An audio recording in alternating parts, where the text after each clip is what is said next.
jumped off my roof because I thought that I could fly. Spent 3 days in the hospital alone because I had to try. I still don't know why I'm running around chasing this dragonfly.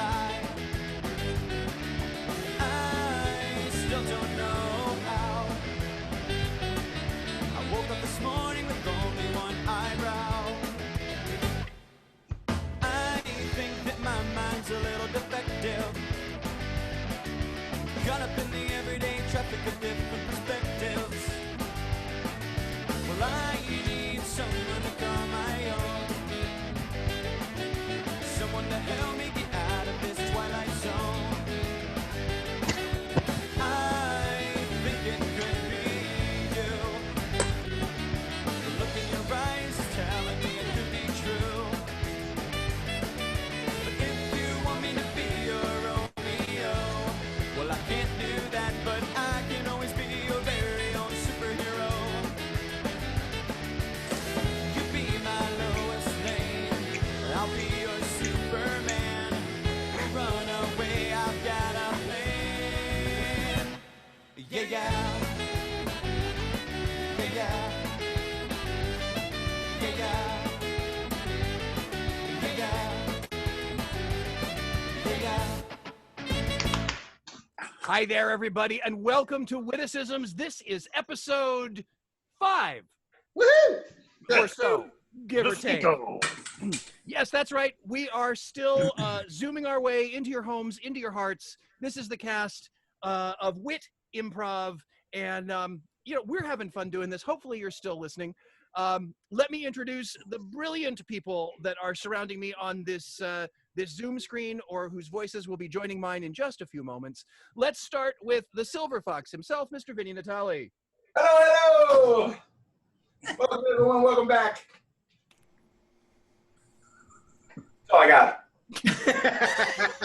I'm very happy to be here. Welcome to Wit Show number 5. Perfect. And the beautiful, the effervescent Jill Witecki. Hi guys, still here holding down the boob jokes. There we go. There's another boob joke right there, actually, but I'm not even going to say it. We're lifting and separating the boob jokes. It depends on the day. Speaking of holding down the boob jokes, Mr. Billy Martinez. Hey, hi. I prefer boobs, not lifted and separated, but pushed down and squished together. That sort of motorboat position for you, Bill? Thank you. Got it. I cleaned it up for you. Alex did not, however. So for those watching video, yeah, you can't hear that, Alex, on the podcast, but that's okay because 100% aware. Oh, so that's good. The man with the headphones, Mr. Seth Keith. Hi, I learned how to speak a little bit. There we go. All right. Got a new piano too. You speak good now. I speak good now. I speak real good. That is one of the silver linings of quarantine. And then, of course, the man rocking the porn stash, Mr. Eric Hughes. Hello, everybody. It's good to be back again. Wait a minute. That's evil. That's evil, Eric. Where's the good Eric? You can tell evil Eric because he has a mustache. Yes. I tied him to the railroad tracks. Couldn't pay the rent.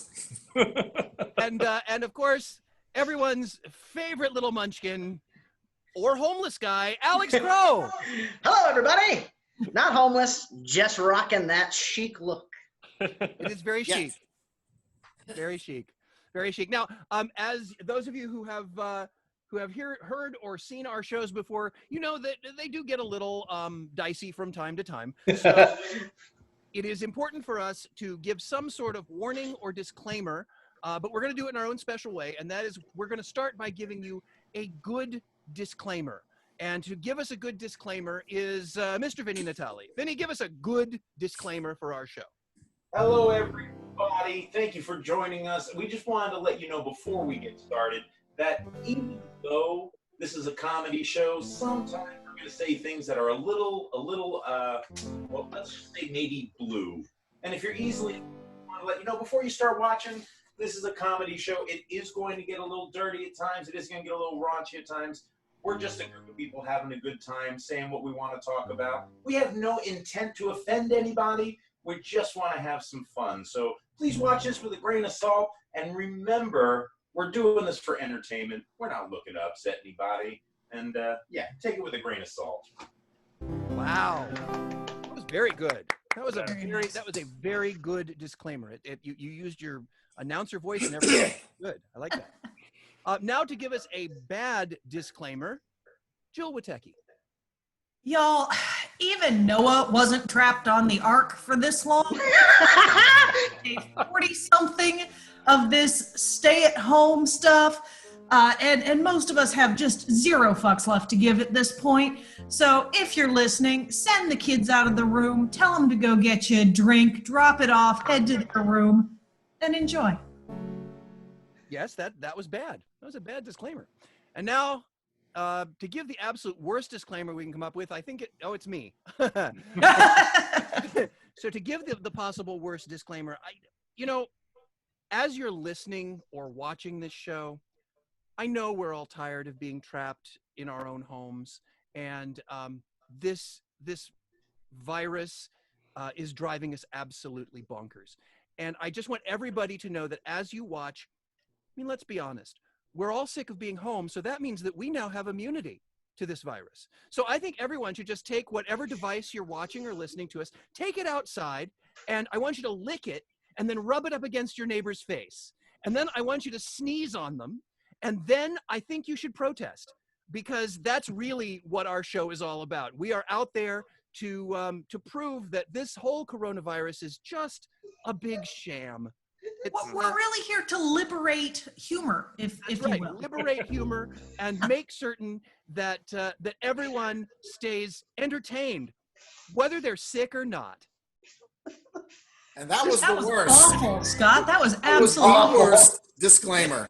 Just for the record, I hope nobody takes that soundbite out of context. Particularly with Jill with Headline the tomorrow. assist. Yeah, exactly. Well, what really made me laugh is, again, watching the video, it's funny when you start talking, because if you can make Alex blush, and his poor little face was just turning redder and redder as he was, he was like, oh, I hate this. Oh, Scott, I hate you so much.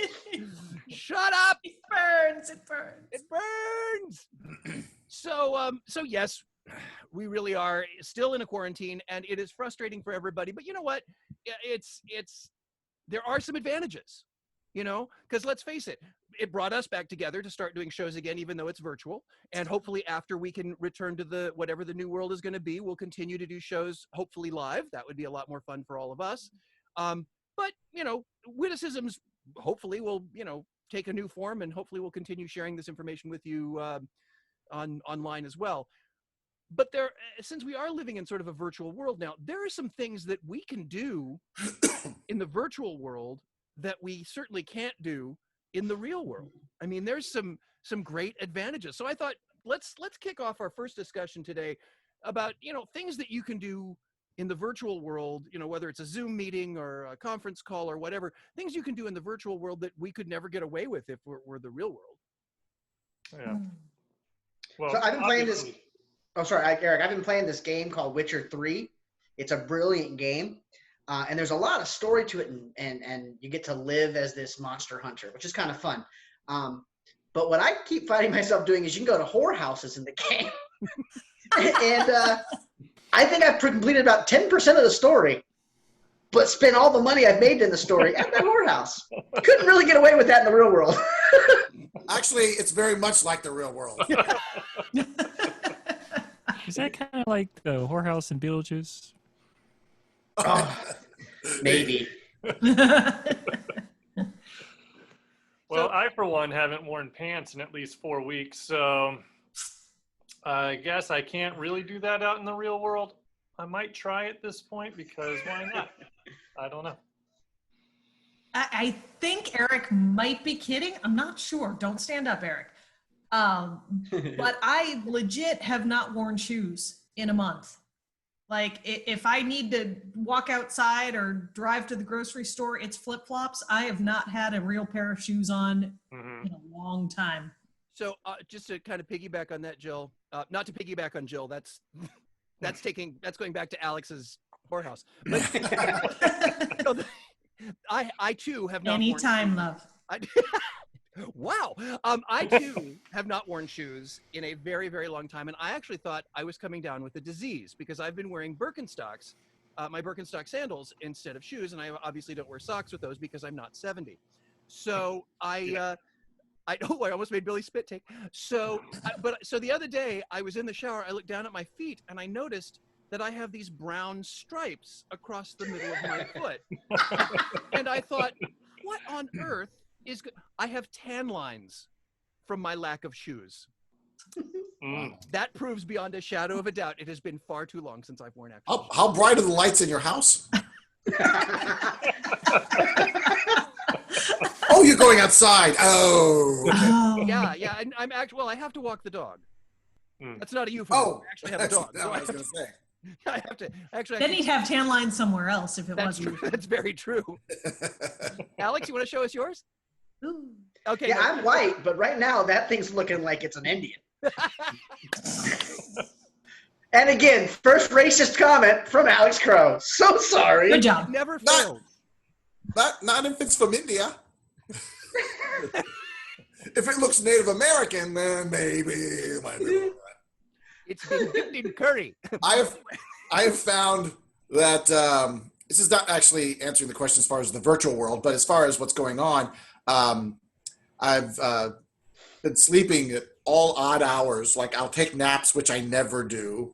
But one plus is sex anytime, anywhere.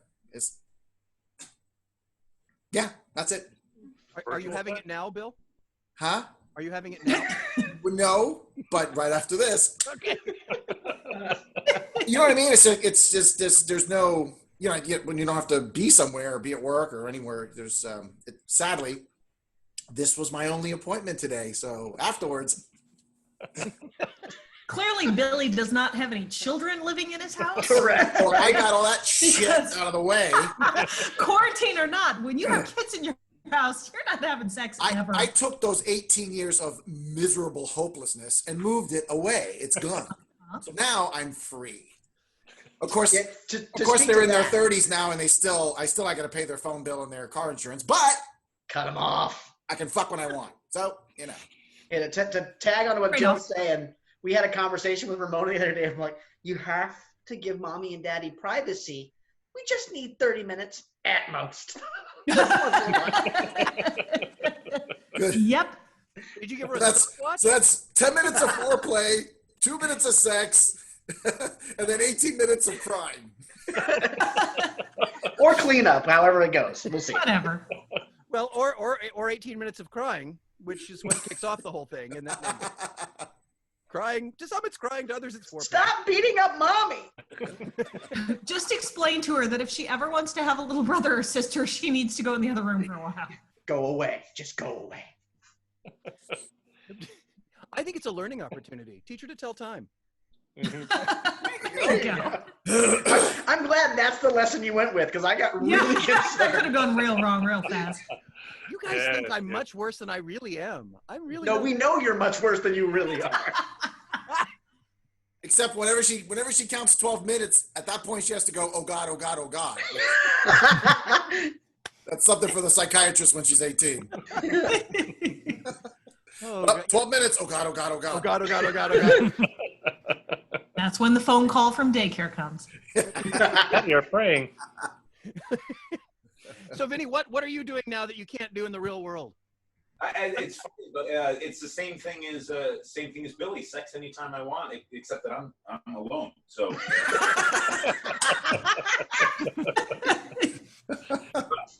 but available. So, Hey, There you go. you know that you're a whore, so. I'm dating myself. I do it with every one of my jokes, so it's okay. Oh, yeah, we'd argue, but we can't, Scott. It's just true. You tell dad jokes. That's about it. Speaking of the virtual world, just did any of you see the photo or video that were going around last week of the woman who was Zooming a TV interview from her bathroom? And honestly, I'm not sure why. Yes. except that her naked husband was in the shower, reflecting in the mirror over her shoulder. That's gotta be. And wow. That's gotta be. She was in the bathroom. So let me give you a little bit more information. She was actually in the bathroom because she was doing a demonstration of a hair coloring product. And what it was because a lot of people who change the color of their hair or hide their gray or whatever aren't able to go out and have it done professionally, so they're doing it themselves. And she was doing a demonstration on how to apply hair color, and she chose to do it in the bathroom. Now, why she chose to do it while her husband was in the shower? So that we would talk about it, because it there's worked. virtually nothing. There's virtually nothing going on other than this. So now we're talking about it, so she can go, "Oops, did I make a mistake?" And Did I go viral? Oh my gosh! Oh my gosh! My husband doesn't. Guys, he was just filming the Just for Men version. It's completely innocent. He was filming something else in the shower. yeah. Well, and Actually, it was Vinny. Soft soap is a whore. I've recently found myself revisiting old viral videos, actually. I watched the Badger song the other day. Oh, Badger, mushroom. And then this one reminded me of some good memories with Billy. We watched New Wheels on the Block. I was going to say New Wheels on the Block. I just stumbled upon the Harlem Shake, or that's what it was, the Harlem Shake from how long was that? But I don't know. Go back a couple more years, and it'll be the Charleston. So yeah. It's... Yeah, you're on the cutting edge of hitting this now. And Charleston did go viral, so It did. Yes, it did. Just Made saying. in Carolina. So I've actually become addicted to YouTube because I finally discovered how to watch YouTube on my big smart TV. So did we, yes. It took me forever to figure that out, but I was like, welcome. holy shit, I can do that, and that's really cool. So Even I figured that out. yeah, well, And he's scared of buttons. But It's on the bottom. You just click on it, and it was there. So. yeah, see, we had to actually find it and download the app. So, Yeah, but we've become addicted to a series hosted by two drag queens, not unlike this show actually, which is just them talking randomly, and it's called, the name of the show is called name of the show. and that's exactly what, but that's really what it's called, and it's Trixie Mattel and Katya, if you know anything about the drag. Oh God, they're great. And they are hysterical. So if you have a chance to watch on YouTube, check it out. But I warn you, it is more addicting. It is more addicting than Tiger King. Which, by the way, I did binge watch. I caught up on Tiger King 2 weeks too late, but if it should come up in conversation again, I'm all prepped for Tiger King now. Yeah, Well, if there's a Tiger King Harlem Shuffle mashup, you are right there. Ready? There should be. There should be.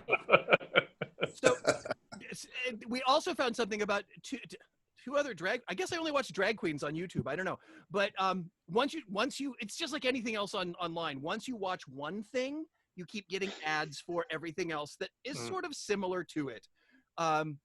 Did Jill just slide off the face? I don't see. He just disappeared. But You doing that magic shit again?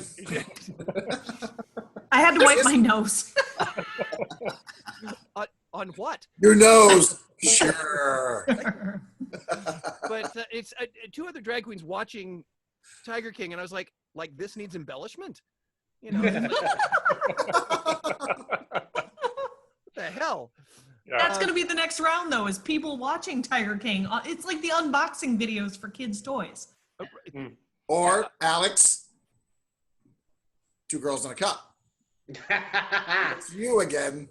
Revisit. Where Alex introduced me to horrible videos on the Yes, I did. internet.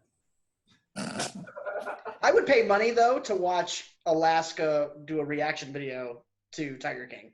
I think it would be comedy gold. He's brilliant already. Yeah, that's true. That's true. That's true. Well, yeah. So I guess, Tiger King is actually a perfect example of something that you probably can't do in the real world, but you can do virtually. Because let's face it, we never would have watched it had we not been trapped. We never would have. It would have been like, oh, they're on Nebraska, whore. But and we would have moved on. But no, we're just kind of sitting there watching the mulleted faggot. So it's the way it is. He's allowed to say that. Mulleted? Yes. Yes. Yeah. All this anti-mulletism. I'm sorry, let me translate that for Alex. Hi, everybody. And the second one to make a racist comment. Hey, folks. God. So, it's funny because in the virtual world, it is a form of lying. I mean, we can actually pretty much make anyone believe that we are anywhere. You've seen us play around in this show, if you've been watching the videos, with the virtual backgrounds, and we've had things, we play around with at the beginning with kicking and doing stuff. Oh, look, Alex is in San Francisco, like we always expected. And now he's in Arizona. So, and Jill has found a beautiful tropical island that is about 1.5 miles behind her. So she's like standing on the water like Jesus, but whatever. No, Gilligan and Skipper put her on a raft and sent her away.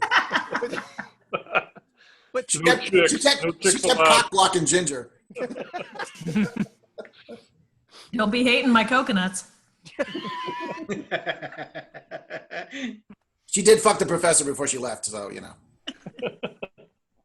Jill or Marianne? You got her out. Well, speaking of Gilligan's Island was a show from the 1960s. I'm sorry. So like I said, just like Vinny, I'm dating myself. 3 people watching and listening are now frantically Googling Gilligan's Island to try to get the joke. And that's ridiculous because I know the movie Casablanca, and it was at least 30 years before I was born. So for millennials to go, oh, it was before my time. I know what Beethoven is. I didn't go to fucking high school with the guy. So, That's right. He graduated, your mind. He graduated the year before. You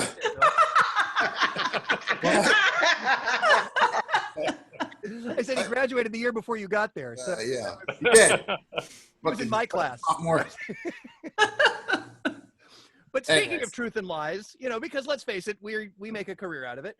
We have a game that we like to play here at Wit Improv called Interrogation. And this was a game that actually Vinny brought to us. So I'm going to turn it over to him and let him sort of lead the next section of a little game that we've fallen in love with now called Interrogation, Truth or Lie. Vinny. Well, I'll tell you what we're going to do today. We're going to do, I think, 3 of them. We're going to have, let's have Eric. You mind going? I got a truth from Eric. I got a truth from Alex. I got a truth from Scott. If that's okay, we'll go with the 3 of you. Yeah. Okay. Very good. Sounds good. Yeah. Thumbs up. Basically, what we have here is I have 1 truth from each of our 3 participants, and I also have a lie picked out for each of our participants. We're going to randomly pick one. I'm going to send it to them, and they are going to tell a story about their past. It'll be up to everyone else to decide whether or not what they're saying is something that's actually happened in the other person's life, or whether it is a yarn that they are making up, whether they're spinning a tale or telling a story. The fun part about this is a little bit of the poker aspect. If you are telling the truth, you're trying to convince everyone else that you're telling a lie. If you're telling a lie, you're trying to convince everyone that you're telling the truth. So you have to look for the bluff and the double bluff. As we know each other pretty well, let's see if we can pull one over on each other. We're going to start with Eric. Eric, are you ready? I'm ready. All right, very good. Do me a favor, Billy, give me a 1 or a 2 real quick. No, Alex. Alex. I picked Billy. Billy said the same thing as Alex, too. Right now, Eric, I'm sending you either a truth or a lie. Hopefully, you'll know the difference. Can we ask questions about this? To me? No, to him. To him, yeah. Well, actually, you know what? I'll tell you what. What we're going to do is we're going to set a timer for 1 minute. And after you explain your situation, Eric, we're going to give everybody 1 minute to kind of interrogate him and see if they can figure out whether you're telling the truth or a lie. Eric, do you have your statement right there? I have it, and I've refreshed my memory all about this incident. Oh, have you? Okay, very good. Mm-hmm. Ladies and gentlemen, this is Eric, truth or lie? All right, guys. I'm thinking about the time that I met Spike Lee. All right, when did you meet him? It was in 1997. Where? He was the speaker at my college. Were you the only white guy there? Say that again? What was your major in college? My major was writing and publishing. And why Was he it there like again? a commencement speech, or was he there? What was the speech? He was the commencement speaker. Or graduation? For graduation. At Where'd what you go to college? I went to Emerson College in Boston. And he went as well, or he just got? No, he went to NYU, but that's okay. That's A competitor school for Emerson, but So what stood out the most in his speech? he had the statement I remember was he said, "It's not where you end up or it's not where you begin that counts. It's where you end up." And how did you get to meet the commencement speaker? We all walked across the stage, shook his hand, and he said, "Congratulations to me." And I had a sash as well. He said, "Congratulations on your honors." And that's it. Time's up, guys. Take a gander at his face. What do you think? Is Eric telling the truth or is Eric telling a lie? Alex says, no way, quick. And Scott says no, and Jill says no. Billy says yes. Seth, what are you thinking? He's too innocent to look at. Yes. Oh, my goodness. Eric, did you ever meet Spike Lee? I did. He was the commencement speaker, and I shook his hand. Words to me. Yep. Wow. Oh, very good, very good. See, and the fact that he knew that he went to NYU, and there was a couple things that, yeah. Billy, do you know that he went to NYU? Do I know that he went to NYU? Yeah. No, but it makes sense because a lot of filmmakers come out of NYU, and when I lived in New York, there was student films going on. There's like 1,000 of them going on constantly. So. Really? Yeah, see, I didn't know about NYU either. Very good, Eric. Great job. We're going to move on to Alex. Alex, you ready? Very good. Somebody give me a number 1 or 2. How about Jill? Jill says number 1. Up-a-doop-a-doop-a-doo. Alex. Copy and paste. Now Alex is going to tell this story. And just like we did before, Alex, let me see. I'm sending it to him right now. Eric, are you drinking champagne? No. Okay. The champagne. All right. Alex, did you receive that? I did get it. I'm ready to go. All right. Ready to go? All right, everybody. This is Truth or Lie with Alex. So not too long ago, I actually had someone try to sue me for copyright infringement. What was the situation? What was the situation? It was with Carnival, and we had basically put together a handbook for all of our guest entertainers on board. And we utilized some of the documentation that had come from a predecessor of mine that they felt that they had ownership of. And they actually technically sued Carnival, but because it was something I had written and produced for the company after him, I was attached to that. What that specifically was the litigation. law that was broken? I basically used some of his old creative for how we do things and how we operate the club and A's, B's, and C's and D's word for word. So I was wrong. And he felt that we were benefiting because we were sending that out to get comedians to work for us. And he felt that he was not getting any payment for that. Now, wouldn't the company have owned that, not him? Exactly. They do, but he tried to sue anyways because one, he was not in a good financial situation, so he was trying to get money from anywhere. He did not win the litigation, but he was trying any which way he could, and he felt that he owned that property, not Carnival. How did he find out? One of the comedians that works with us was still friends with him, and so he was sharing that with him. All right, We're done, aren't we, Vinny? we are done. What do you think, guys? Is Alex a big fibber, or did this really happen?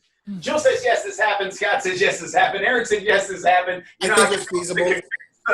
If it really happened, you're supposed to try to convince them it didn't happen. Well, I think we're unanimous that that absolutely happened. Alex, is that a lie or did that actually happen? That's a complete lie. Oh, So 100. detailed too. Hey, good. Well, too silly and boring to be a lie. Barry. I wouldn't be surprised if that actually happened, but it did. That's why I went for it. I mean, It's funny because the only reason I was hesitant is because you couldn't tell me exactly what the law was that was challenged.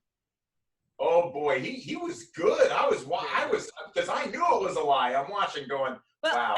and since it was a lie, hopefully Carnival won't sue us for naming them in that particular game. yes, and the imaginary person doesn't sue us either. Correct. Yes. How dare you say I was out of work? We all are. Fuck you. Hush now, imaginary person.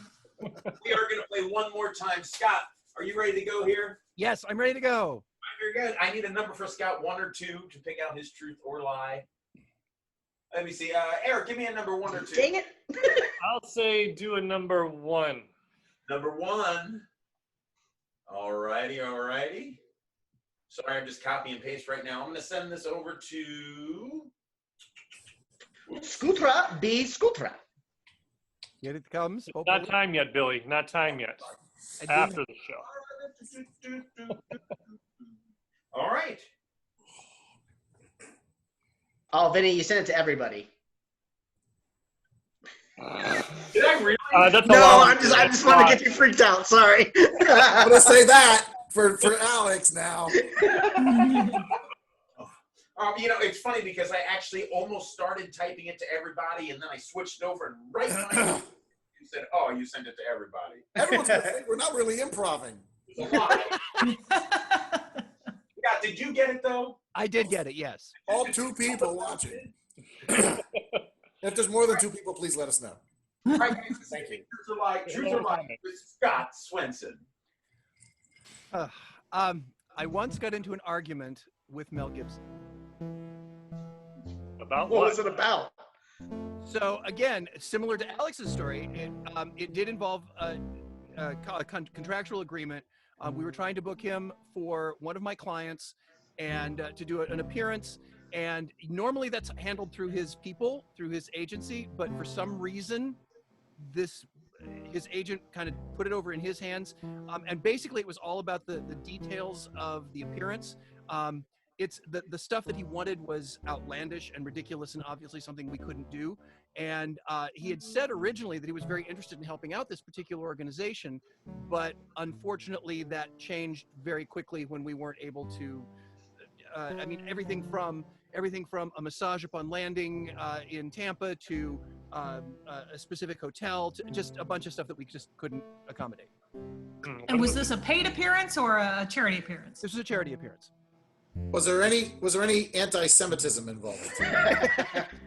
Not that I picked up on. I don't know. He may have been saying it under his breath. But again, this was via a conference call. This was over the phone. It was not in person. When was this? This was about 2.5 years ago. That's it, guys. Time is up. Time is up. What do you think? Jill says no. Billy with a mad face says no. No. Alex says yes. And Eric. Well, I'm going to go no. And Eric says no. What? 1, 2, 3, 4 no's. 1 yes. Seth is no too. Seth is no. Well, Scott, did that happen? No, not even. Dang it. No. No.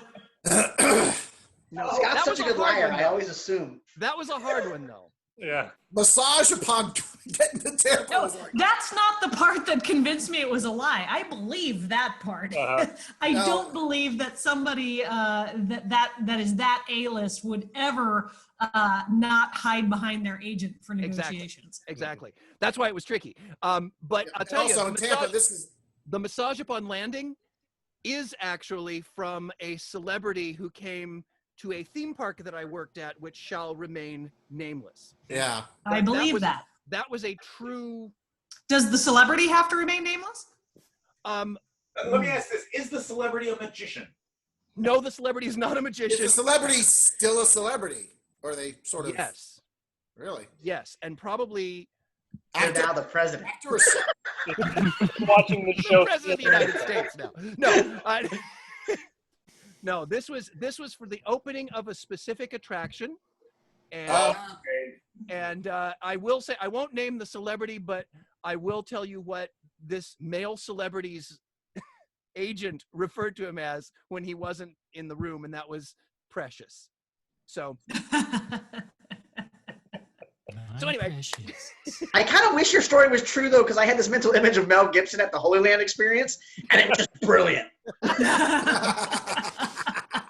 Walks him carrying a cross. It was so funny because I'm really glad that actually I think it was Jill who gave me the idea. It's like, oh, it's charitable. Okay, good. I can use like Lion's Eye Institute. I can use the aquarium. I can use all those kinds of things.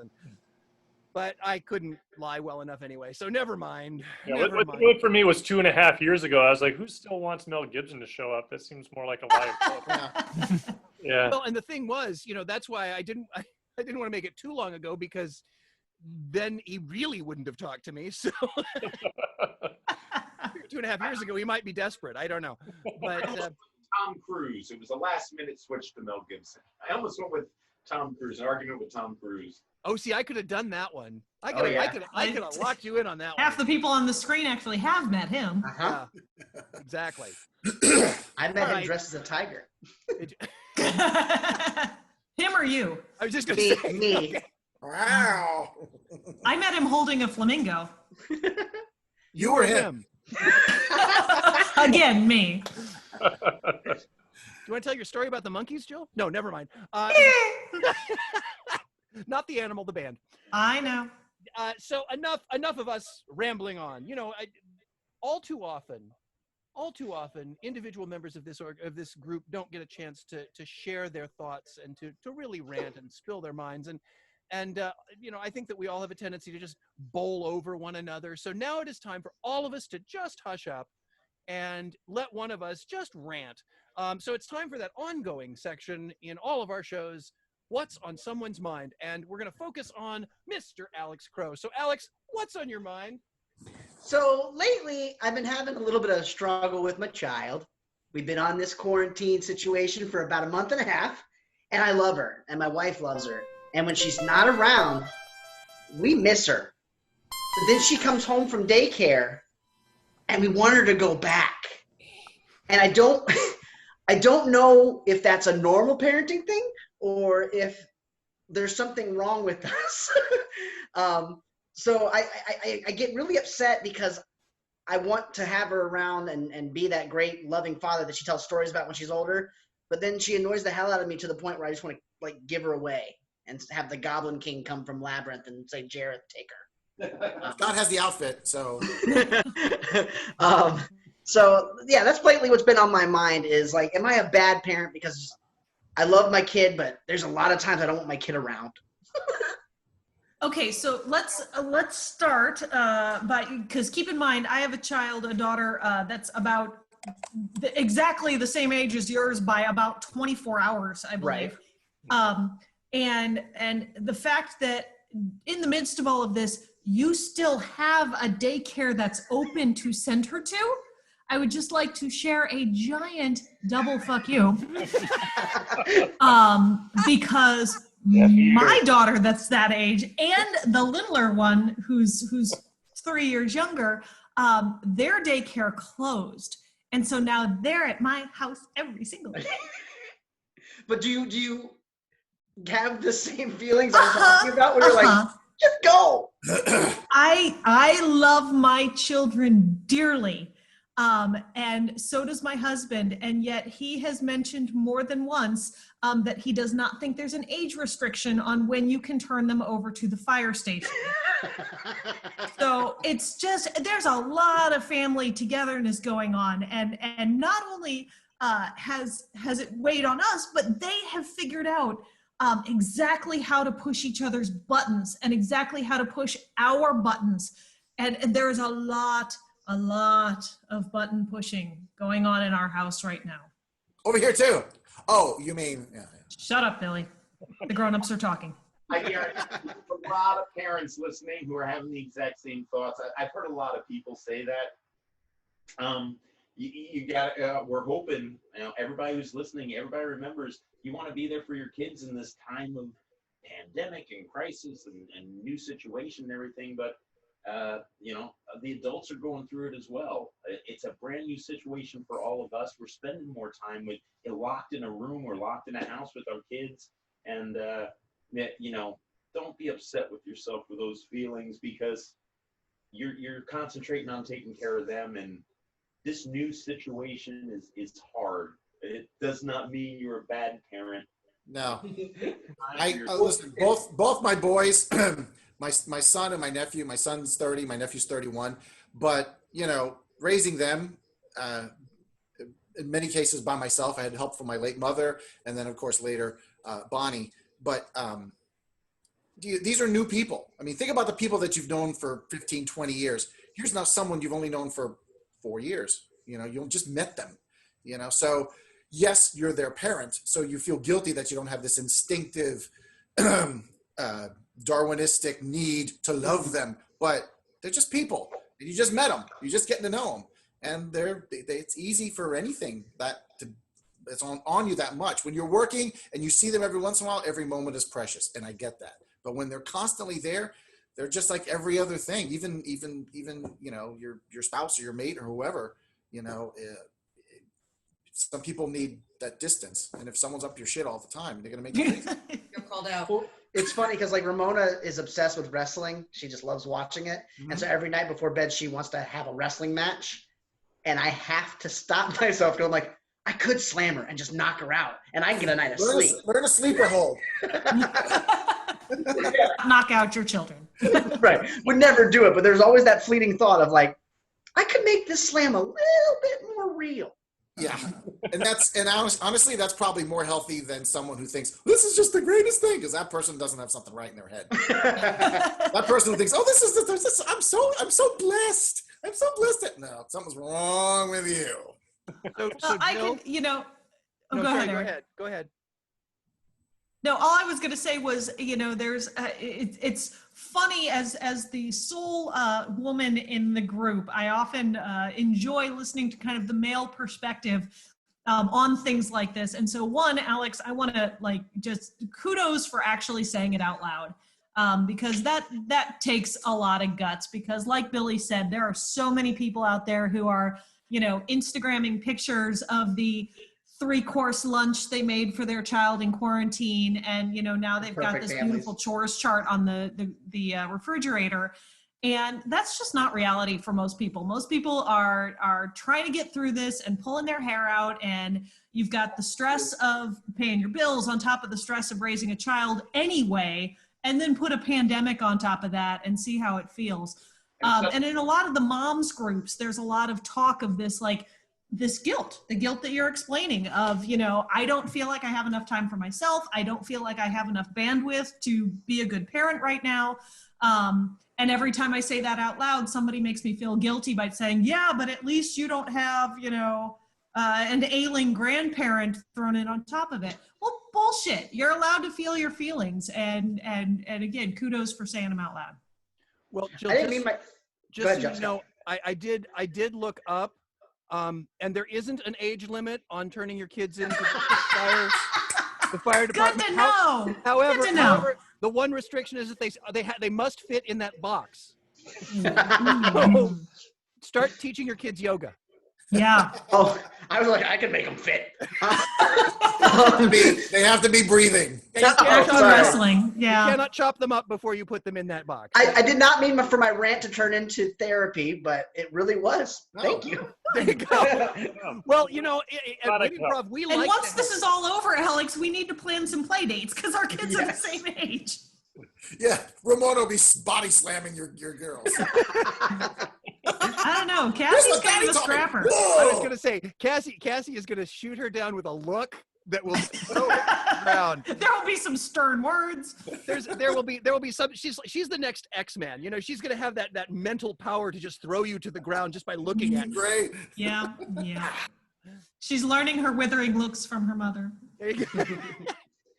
Well, so now that we've gone through therapy with Alex, and we're all still looking for things to do, we've spent an awful lot of time sequestered away. And I don't know about you, but I am so tired of binge watching TV that I've actually done something, I don't know, I think it might be kind of new. It's called reading. And I know. Read a book. And Read a book. Read a book. Got a fucking book. But I've discovered there are some books that are good to read when you're in quarantine, and there are some books that are not so good to read when you're in quarantine. I do not recommend reading Flowers in the Attic during quarantine. Ew. No. You know, many of the classics are classics, and I get it, but some of them are shit. I'm just saying that right now. Whether we were forced to read them in school, but there's oh my God. What's a crappy classic? Kill a Moby Dick. Mockingbird. Kill a Thank you. Mockingbird? To Kill a Mockingbird is like, It's a great book. It is a great book. Disagree.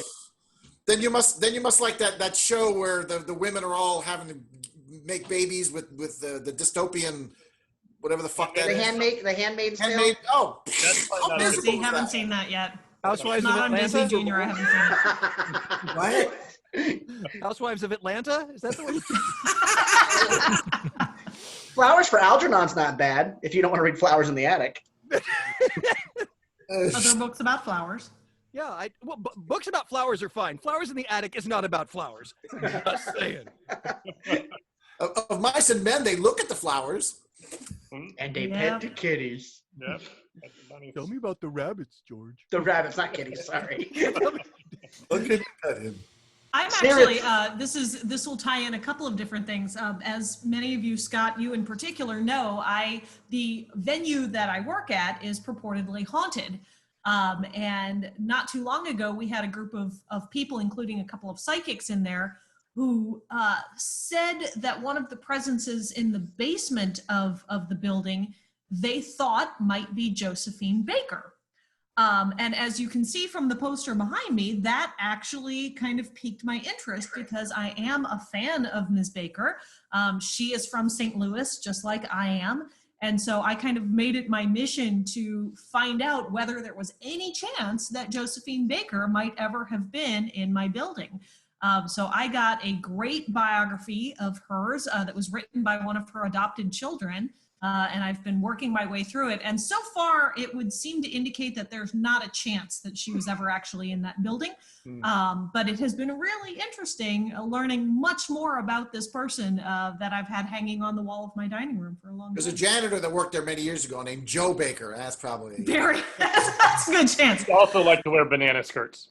And that's the thing. The psychic said that this person kept speaking in what sounded to her like Creole French. So maybe it was Joe.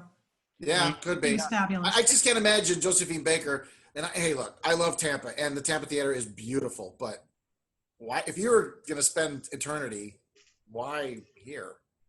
Well, I mean, I'm sure there's beautiful theaters to haunt in Europe and in Hawaii and. One would think, yeah. Yeah, why? If you can pick it. Well, we mentioned earlier we were concerned. And we mentioned earlier we were a little bit concerned about lifting particular sound bites out of the show and making them stand alone. Yeah. I think Jill saying that she has a woman hanging on her wall makes me a little nervous. I'm just saying. Just saying. I feed her every once in a while. There you go. There you go. Well, I'll tell you what. Here's what we can do. Since we can't read Flowers in the Attic, and Billy has offended the 1.5 people, about half our audience, by just slamming, some classic literature, and not everybody can read about Josephine Baker. All right. Not everybody can read about Josephine Baker. So I think what we're going to do is give you a little bit of literature that we're going to make up for you now that we call a very touching story. And to kick off this story, let's start off with Eric. We'll let you just kind of pick a place, and you can just let your mind go and let this story evolve. Do we have a topic, Scott, or are we just freestyling this one? I think we should just freestyle it. And Eric, it's up to you. You can set the tone. Alex just got pissed and left. My story. What a jerk. But Eric, we'll let you freestyle this the way you feel. Go right ahead. Growing up in an old southern mansion, bet we believed in ghosts. Every night, we'd hear mysterious ramblings around in the attic, in the basement, on the porch. My brother and I started to refer to the ghost as Mr. Tim. Hey, Mr. Tim, we'd say every time we hear a sound. Hey, Mr. Tim, we'd say every time the curtains ruffled, but we weren't sure if it was the wind. My brother and I, we decided after watching the Ghostbusters movies, we could try to catch Mr. Tim and put him in a little box. Keep him as a playmate. Turns out, neither one of us were that great at engineering such a device. So we had to think of other ways to try to catch Mr. Tim. Then my brother moved off and went to college. And this project was never completed. And I was left alone with Mr. Tim. And he became quite evil. Terrorized me. My ideas about ghosts began to change.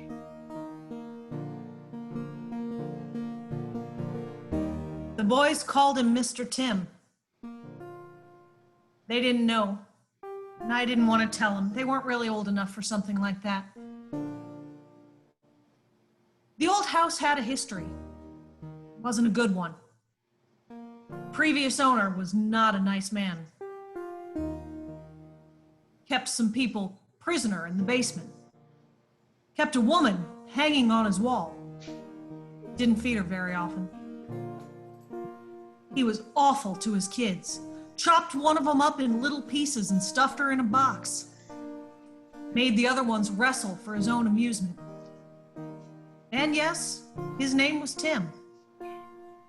Kind of freaked me out a little bit that the kids picked up on that one. I never told them.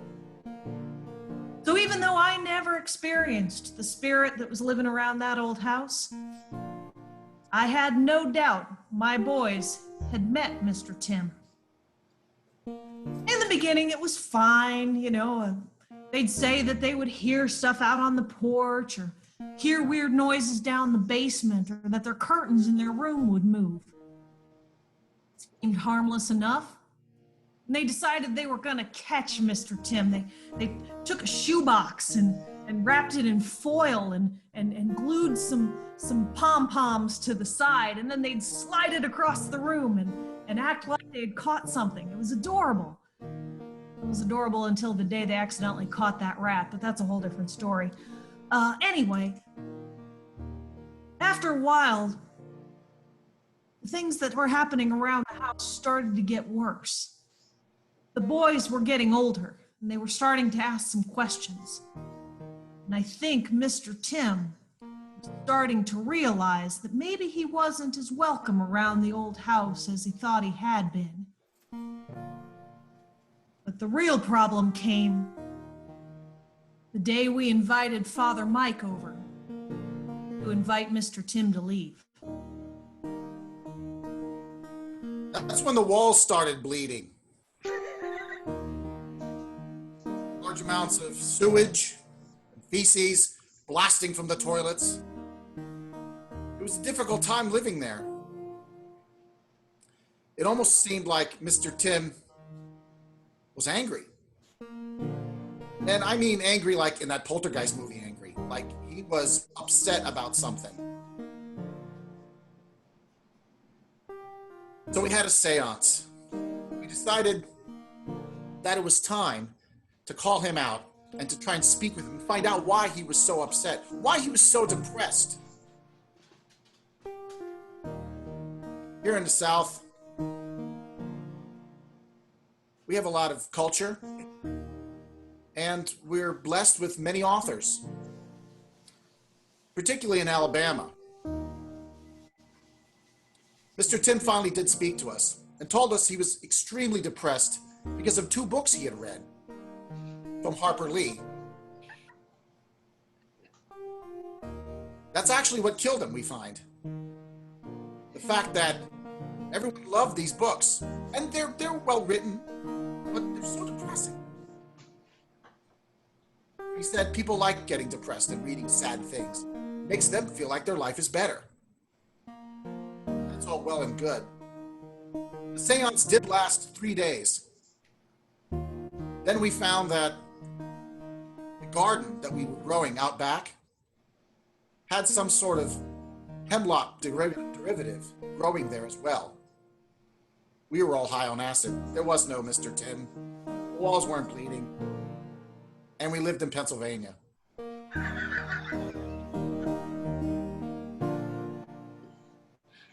I remember the day that she came to me and just asked me, Father Mike, you must help us get rid of Mr. Tim.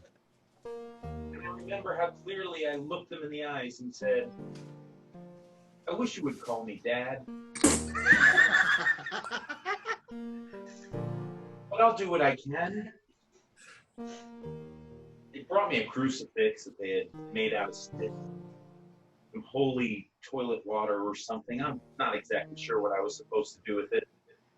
But I knew if I could just convince them I had gotten rid of Mr. Tim, that everything would go back to normal. You know, I know they remember the blood on the walls. They don't remember how short we were on ketchup for the next 3 days. And I almost thought that would be enough to do it. If we knew that the spirit was gone, we can finally have peace in that house again. Out of ketchup and out of ideas, that's when I brought them the acid. And when they say they were on acid, it wasn't actually the drugs they were on. It was something much more.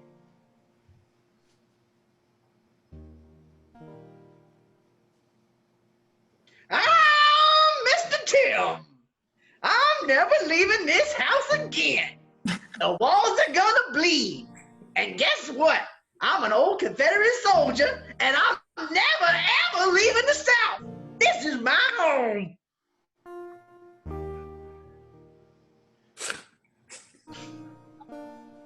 Yeah, I was a janitor at the Tampa Theater for many years. Friends call me Joe. Last name Baker. I lived in that house long after I died because, well, let's face it, I'm sick and tired of people laughing at me wearing banana skirts. So I said, fuck you, and I moved into this big mansion. There was this other ghost already there. This Mr. Tim, son of a bitch. I don't know what the hell his problem was. Claimed to be a Confederate soldier. Motherfucker died in 1974. I don't know what the hell. He was just full of shit. Speaking of full of shit, being a janitor, I understood a lot about toiletry.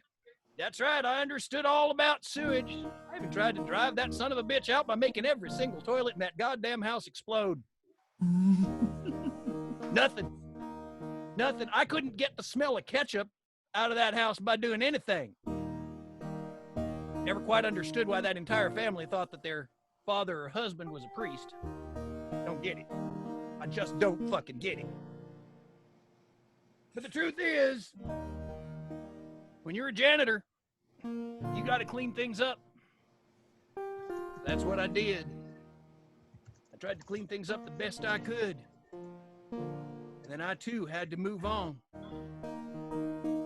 Put on my Panama hattie and I headed out. And I left that house full of shit. You can even hear, if you listen carefully, the laughing ghost. Mr. Tim. Because let's face it, you got to learn one thing in life. You can only do what you can do. Besides, I had already become quite fond of a child who'd been cut up and put in a box at the local firehouse. So I decided I'd go off and raise that child and leave that crazy motherfucker Tim and those stupid people who kept saying, Father Mike, to their own ways. And that, my friends, is a very touching story.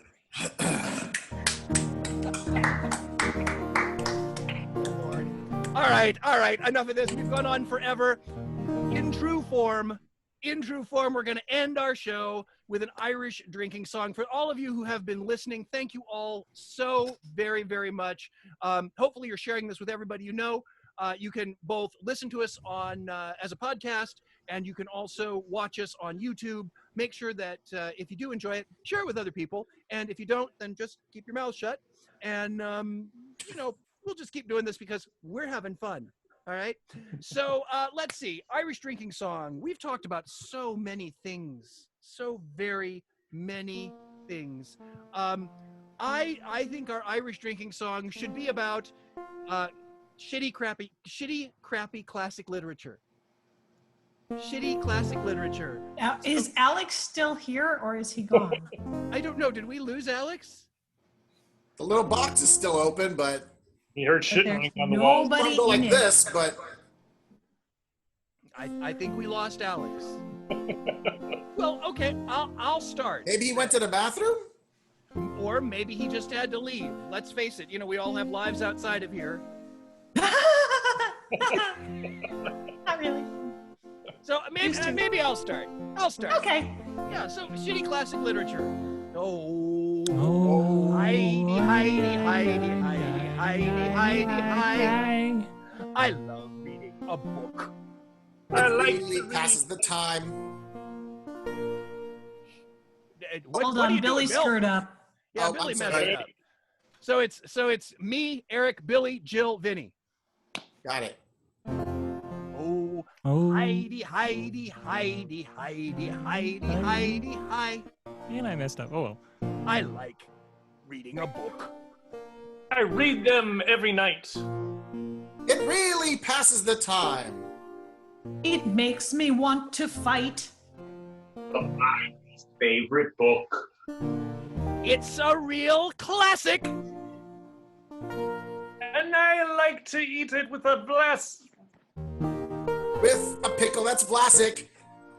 Oh, Heidi, Heidi, Heidi, Heidi, Heidi, Heidi, Heidi. This book, it makes me angry. Does it all the time. And I get most angry. When the words don't rhyme. So I'll keep on trying. And read this stupid book. It's all over. I wish I heard what he said or took. I wish I heard what he said or took. Okay, yeah, we're done. Let's go ahead and play that out song because we lost Alex. It did through It's the everything. worst drinking song ever. Yeah, I'm the just worst gonna drink. Irish drinking song ever. But this is Witticisms episode 5. Thanks everybody. Stay safe. Bye-bye.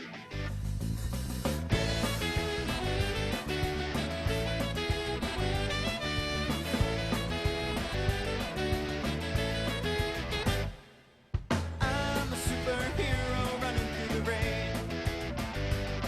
Spent $500 for some trick that tell me I'm insane. I jumped off my roof because I thought that I could fly. I spent 3 days in the hospital all because I had to try.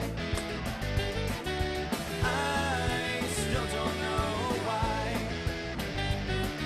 I'm running around chasing this dragonfly. I still don't know how. I woke up this morning with only one eyebrow. I think that my mind's a little defective. Caught up in the everyday traffic of different perspectives. Well, I need someone to call my own. Someone to help me get out of this twilight zone. I think it could be you. The look in your eyes is telling me it could be true. But if you want me to be your Romeo, well, I can't do that, but I can always be your very own superhero. You be my Lois Lane, I'll be your Superman. We'll run away, I've got a plan. Yeah, yeah. Yeah, yeah.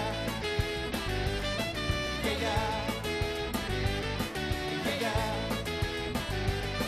Yeah, yeah. Bye, Alex. Hey.